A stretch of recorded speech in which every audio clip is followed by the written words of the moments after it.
श्री रामचंद्र कृपालु भज मन, हरण भव भय दारुणम।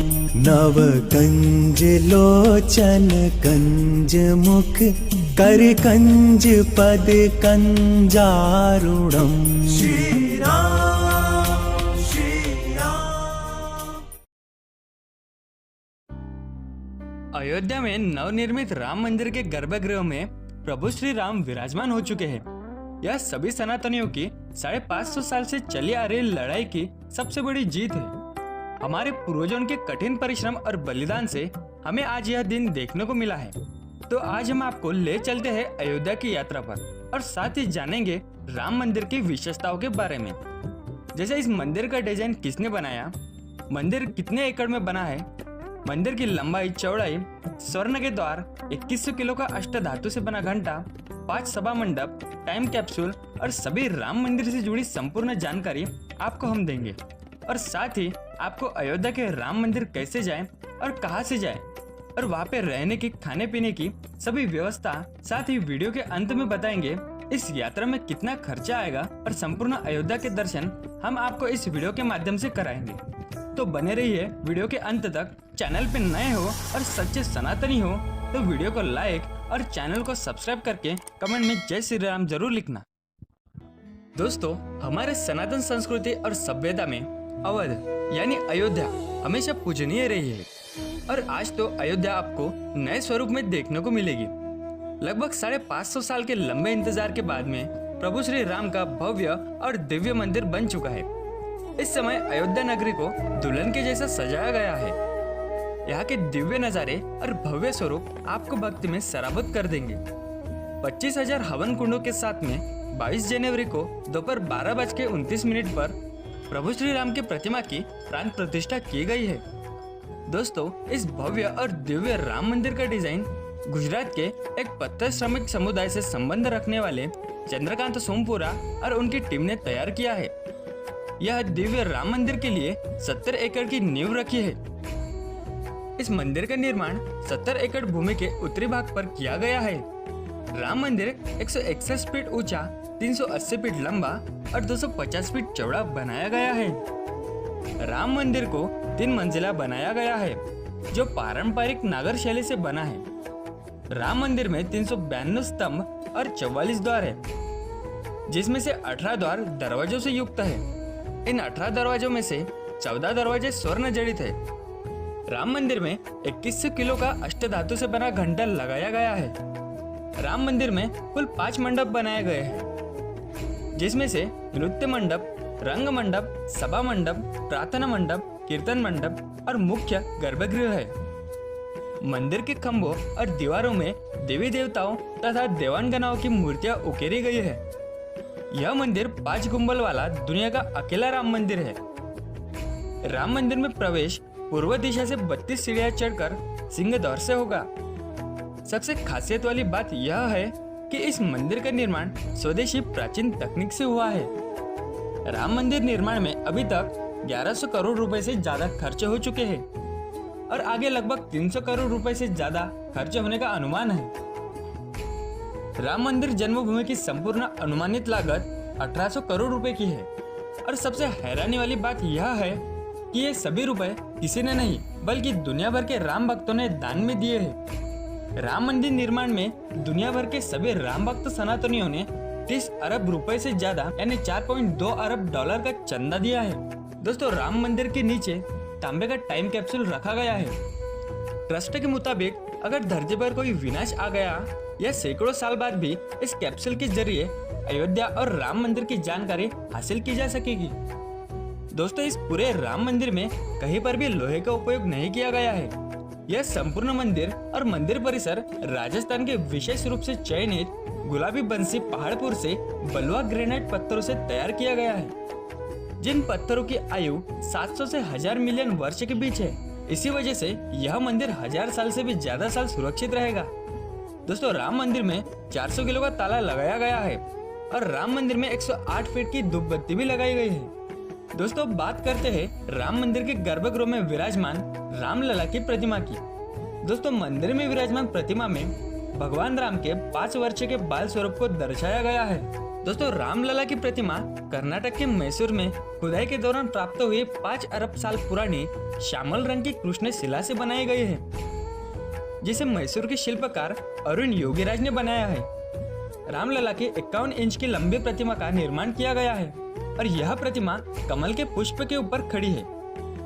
रामलला के मुकुट के ऊपर स्वयं सूर्य देव विराजमान है, क्योंकि वह सूर्यवंशी थे।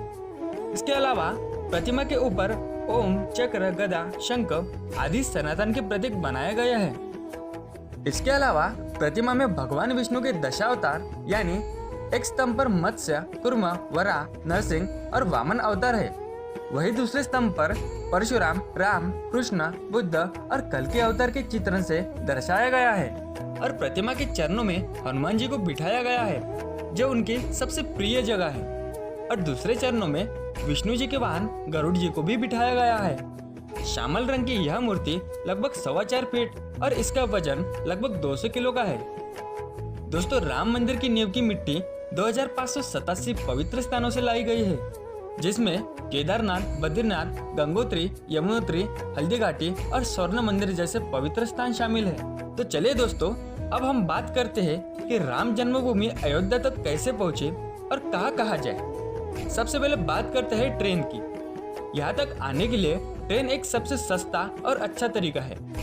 अयोध्या में 2 प्रमुख रेलवे स्टेशन हैं। एक है अयोध्या कैंट रेलवे स्टेशन और दूसरा है अयोध्या धाम रेलवे स्टेशन। दोस्तों, अयोध्या धाम रेलवे स्टेशन यह हाईटेक रेलवे स्टेशन है, जो अभी अभी अपने भव्य और विशाल स्वरूप में बना है, जो राम मंदिर से मात्र 1 किलोमीटर की दूरी पर ही स्थित है। यहाँ तक आपको हर प्रमुख स्टेशन से डायरेक्ट ट्रेन मिल जाती है और अयोध्या कैंट रेलवे स्टेशन से मंदिर 10 किलोमीटर की दूरी पर है। वही दोस्तों, आसपास के राज्यों और शहरों से आपको डायरेक्ट बसेस भी मिल जाती है। वही अगर आप हवाई मार्ग से यहाँ तक आना चाहते हैं तो यहाँ पर महर्षि वाल्मीकि इंटरनेशनल एयरपोर्ट भी बनाया हुआ है, जो राम की पेड़ी या सरयू घाट से लगभग 15 किलोमीटर की दूरी पर स्थित है। तो चलिए अब हम बात करते हैं आपको यहाँ रुकने के लिए होटल और धर्मशाला कहाँ मिलेगी और कहाँ पर लेना चाहिए। वैसे तो संपूर्ण अयोध्या में आपको अनेक होटल और धर्मशाला मिल जाएंगे, लेकिन मैं आपको सजेस्ट करूंगा आप अयोध्या धाम रेलवे स्टेशन रोड पर राम की पेड़ी के पास में, हनुमानगढ़ी के पास में या अयोध्या कैंट रेलवे स्टेशन पर भी बहुत ही अच्छे और बजट में होटल्स और धर्मशाला आपको मिल जाएगी। यहाँ पर धर्मशाला के रेंट की बात करें तो इसके रेट 500 रुपये से शुरू हो जाते हैं। वही होटल्स में आपको 800 रुपये से शुरुआत होगी, फिर आप जैसे रूम चाहो वैसे ही पैसे होंगे। वही इसके अलावा आप मंदिर ट्रस्ट के यात्री निवास, त्रिवेणी सदन या श्री राम यात्री निवास में भी रुक सकते हैं। अगर आप फ्री में भी रुकना चाहते हैं तो अयोध्या धाम रेलवे स्टेशन के पास ही बड़े बड़े पेंडाल बने हुए हैं, जहाँ पर आप फ्री में भी रुक सकते हैं। तो चलिए अब जानते हैं अयोध्या में राम मंदिर तक कैसे जाए और दर्शन कहाँ से होंगे। दोस्तों, सबसे पहले आप राम की पेड़ी सरयू घाट पर स्नान कर सकते हैं, जो अयोध्या धाम रेलवे स्टेशन से लगभग 2.5 किलोमीटर की दूरी पर है। तो आप सबसे पहले आइए लता मंगेशकर चौक में। यह चौक रामपथ, धर्मपथ, नया घाट और राम की पेड़ी को जोड़ता है। इस चौक से धर्मपथ के रास्ते पर सूर्य स्तंभ स्थापित है, जो यहाँ के भव्यता और दिव्यता को बढ़ाता है। तो सबसे पहले सरयू जी में स्नान करने के बाद में अब आपको राम की पेड़ी पर ही स्थित श्री नागेश्वर महादेव जी के दर्शन भी कर सकते हैं, जो अति प्राचीन मंदिर है। दर्शन करने के बाद आपको लता मंगेशकर चौक में आना है और यहाँ से श्री हनुमानगढ़ी जाना है, क्योंकि माना जाता है कि अयोध्या के सेनापति श्री हनुमान जी के दर्शन के बिना श्री राम के दर्शन का फल नहीं मिलता। दोस्तों, यह हनुमान जी का बहुत ही अलौकिक और दिव्य मंदिर है। यहाँ पर दर्शन करने से आपकी सभी मनोकामना पूरी होती है। हनुमान जी के दर्शन करने के बाद में पीछे के रास्ते से मंदिर के बाहर जाने का रास्ता है। दोस्तों, हनुमानगढ़ी के हनुमान जी के दर्शन करने के बाद अब हम निकलते हैं अयोध्या के राजा प्रभु श्री राम के दर्शन के लिए, जो अपने बहुत ही भव्य और दिव्य मंदिर में विराजमान है। दोस्तों, यहाँ से राम मंदिर जाने के लिए आपको दशरथ महल होते हुए जाना पड़ेगा। वही अगर आप चाहे तो फिर से रामपथ पर आकर राम मंदिर का मुख्य द्वार, जिसे सिंह द्वार कहते हैं, यहाँ से भी जा सकते हैं, लेकिन यहाँ से दशरथ महल वाला रास्ता कम दूरी का है। तो अब हम इसी रास्ते से दशरथ महल और फिर अमावा राम मंदिर होते हुए राम मंदिर एंट्री पॉइंट पर पहुंच जाएंगे। तो चलिए दोस्तों, अब हम जानते हैं कि यहाँ दर्शन कैसे करें। दोस्तों, आप चाहे सिंह द्वार से एंट्री करें या अमावा राम मंदिर के पास से करें। अगर आपके पास बैग, मोबाइल फोन या कोई भी इलेक्ट्रिक सामान है या आप जूते चप्पल पहने हो तो फिर आप नॉर्मल लाइन में लगकर आगे बढ़ते हुए स्कैनिंग पॉइंट पर आ जाइए। यहाँ पर आपका सभी सामान स्कैन किया जाता है। उसके बाद में सामान को सुरक्षित रखने के लिए लॉकर एरिया में आप जा सकते हैं। और अगर आपके पास कोई सामान, जूते चप्पल या मोबाइल नहीं है तो आप फास्ट ट्रैक लाइन में एंट्री कर सकते हैं और डायरेक्ट मंदिर जा सकते हैं। यहाँ आपको जगह जगह पर पीने के लिए पानी और टॉयलेट मिल जाएंगे और सभी वीआईपी फैसिलिटी आपको फ्री में मिल जाती है। थोड़ा चलने के बाद में आपको भव्य और दिव्य प्रभु श्री राम मंदिर का दर्शन प्राप्त होगा। जैसे ही आप मंदिर की सीढ़ियां चढ़कर मंदिर में प्रवेश करेंगे तो आपको दूर से ही प्रभु श्री राम के दिव्य दर्शन प्राप्त होंगे। फिर आप थोड़ा चलकर गर्भगृह में आकर प्रभु श्री राम को अपने आंखों के सामने पा सकते हैं।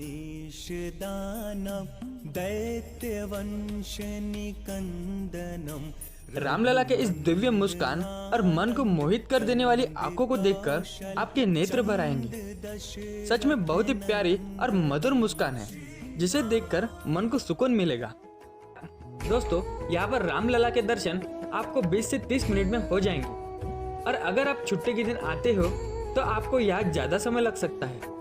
और अगर आप शाम को दर्शन करने आते हैं तो शाम को यहाँ लाइट्स का नज़ारा कुछ अलग ही है, जैसे यहाँ कोई लाइट शो चल रहा हो। शाम में यह मंदिर लाइट्स की वजह से और भी खूबसूरत दिखता है। अब यहाँ पर दर्शन की टाइमिंग की बात करें तो यहाँ पर सुबह 5:30 बजे से लेकर शाम के 10 बजे तक दर्शन होते हैं। और राम मंदिर के अलावा आप दशरथ महल के भी दर्शन कर सकते हैं, जहाँ संपूर्ण राम दरबार है। इसके बाद आप दशरथ महल के पास ही कनक भवन में भी जा सकते हैं। महल के अंदर प्रांगण में मुख्य मंदिर है, जहाँ माता सीता और प्रभु श्री राम के अद्भुत और अलौकिक दर्शन प्राप्त हो सकते हैं। कनक भवन में ही श्री लाल साहिब मंदिर और श्री कनकेश्वर महादेव मंदिर है। दोस्तों, पूरे अयोध्या में ही आपको जगह जगह पर भंडारे मिल जाएंगे। अब बात करते हैं टोटल बजट की। दोस्तों, यहाँ ज्यादा से ज्यादा 2000 से 2500 में सब कुछ हो जाता है। तो दोस्तों, ये थी अयोध्या के राम मंदिर की संपूर्ण जानकारी और अयोध्या के दर्शन और संपूर्ण यात्रा। दोस्तों, हमने यह जानकारी बहुत ही अच्छे और सही तरीके से देने की कोशिश की है। अगर आपको अभी भी कोई जानकारी चाहिए तो आप हमें कमेंट के माध्यम से पूछ सकते हैं। आपको बहुत ही जल्द रिप्लाई दिया जाएगा। तो दोस्तों, आपको यह वीडियो अच्छा लगा तो वीडियो को लाइक जरूर करें। साथ ही साथ इस वीडियो को अपने दोस्तों को जरूर शेयर करें और चैनल को सब्सक्राइब करके कमेंट में जय श्री राम जरूर लिखें। मिलते हैं अगले वीडियो में।